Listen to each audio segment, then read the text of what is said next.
late 90s. So many of you were born in the 80s.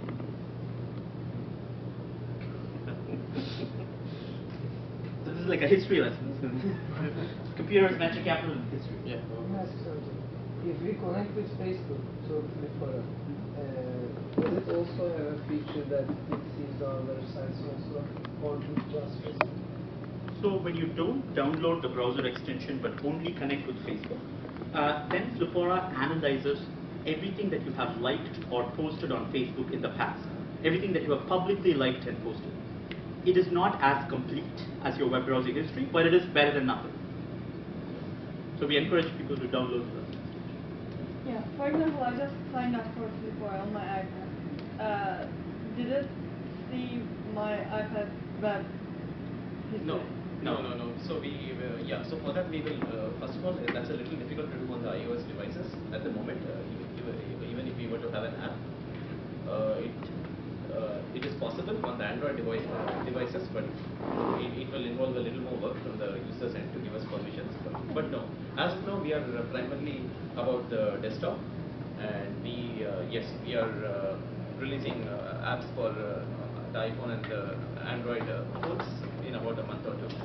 And what about the people, like, for example, in some family, the father and the son uses the same computer and the same browser? What about their browser history? So in those cases, at least right now, we don't have a feature where you can switch between different profiles. So currently, if in that case, a good thing to do might be to sign out so that the dad's browsing history doesn't influence the son's browsing history, the son's recommendations. But even if you are logged in, worst case scenario, dad and son are logged in, it's not that bad because a lot of the recommendations that you see with the slider are related to what you're doing right now. So when the dad is reading an article about politics, he'll see a politics recommendation. Yeah, I thought, for example, From the past. From the past. Yeah, Okay. so when you go to flipora.com, it'll get a little mixed up. But yeah, we don't have a good solution for that today. Yeah, but- How would you solve it? No, I didn't solve it. Yeah. I'm So fine. most of the time we use our computers to do homework, like go on the net to search some stuff that we don't like. So if we go on Flipora.com and if we try and find something we like, and we see something like from our homework search, well, how is it possible to not see them? Yeah, so for most part, I think this is where the timeliness and the fact that we are able to figure out what you're in the present mood, I think that's where this becomes very, very powerful. So yes, let us say you're doing research for some particular project. I don't know, you're searching about, maybe you're writing a paper about the history of social networking or something like that. And now when you're doing research for that, Flipora would figure that in the last half an hour or whatever, you've been primarily browsing on those kind of topics, and Flipora would make you related recommendations pertaining to that.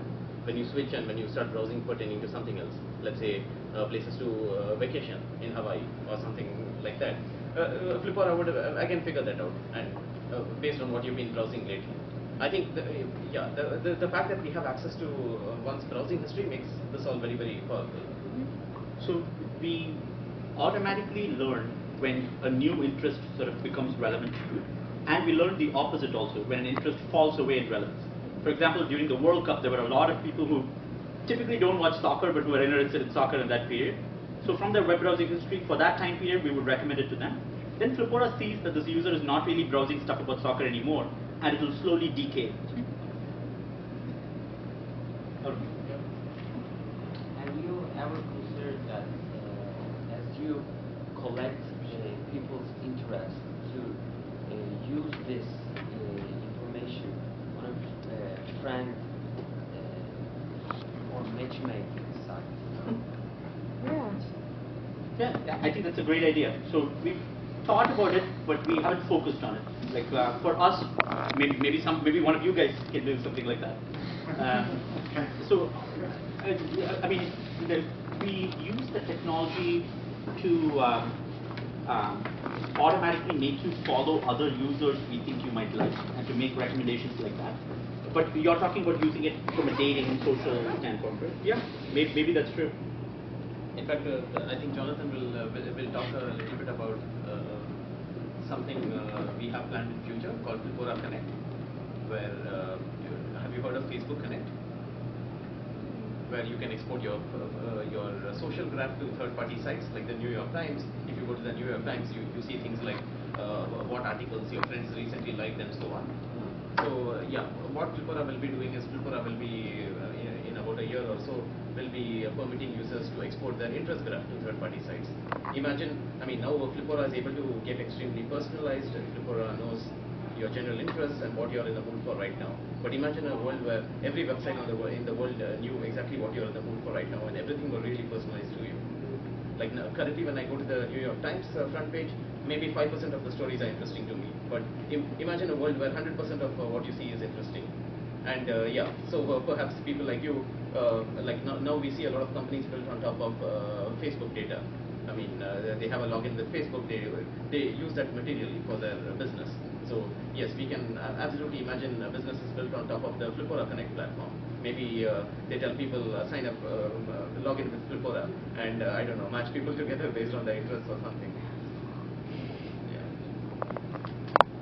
So are you planning to make it available this year? No, not this year. So that will come sometime next year. Yes, I think once we get this round of financing done and have a larger